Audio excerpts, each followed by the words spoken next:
Hey there, everyone, and happy Monday. We hope you had a nice weekend. I'm DuPree, sharing your KXAN Live news notes. These are the stories we think you should know about today. We're going to try to cover it all in about 5 minutes. Starting things off, there are now just 2 weeks left until Austin ISD resumes school. And last night, Education Austin, the union representing Austin ISD employees, shared its list of demands. So their top request is to move the start of the school year back to September 8th for all Austin ISD schools, meaning not even virtual learning until after Labor Day. Then the union wants 9 weeks or more of online learning, so no students will be back in person until at least mid-November. Other requests include weekly coronavirus updates, a COVID-19 task force, and the right for teachers to opt out of in-person teaching. Austin ISD leaders, though, have not yet commented on the union's demands.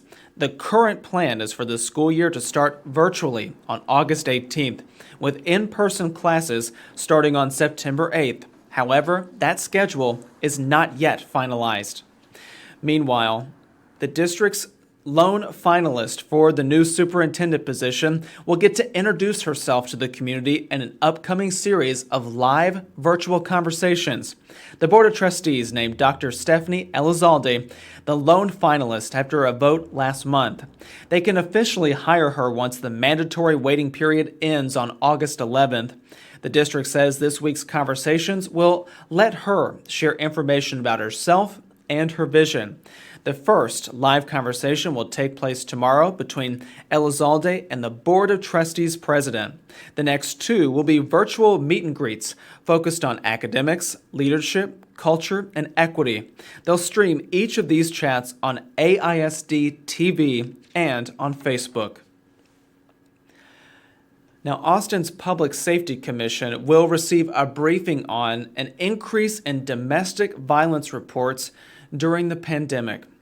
Recent data from the Stop Abuse for Everyone, or SAFE Alliance, shows domestic violence calls increased in recent months.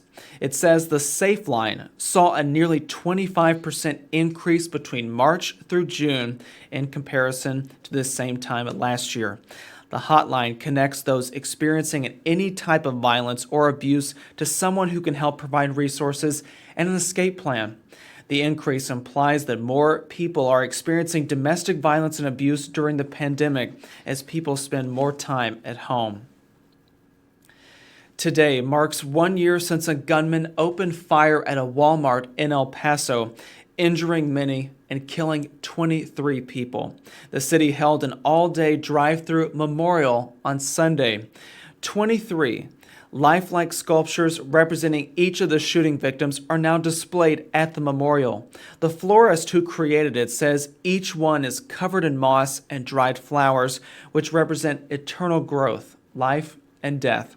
The community is now asking everyone to show their support on social media using the hashtag El Paso Strong. Right now, you can also reserve your spot before the City of Austin reopens Bull Creek and the Barton Creek Greenbelts. Both will reopen on Saturday. The online reservations are part of the city's pilot capacity management program. It's expected to run for about 5 months or so.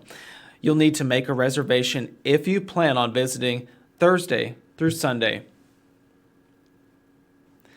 Once again, I'm DuPree. Thanks so much for joining us for your KXAN Live news notes. Amanda Dugan and I will be back tomorrow to share more.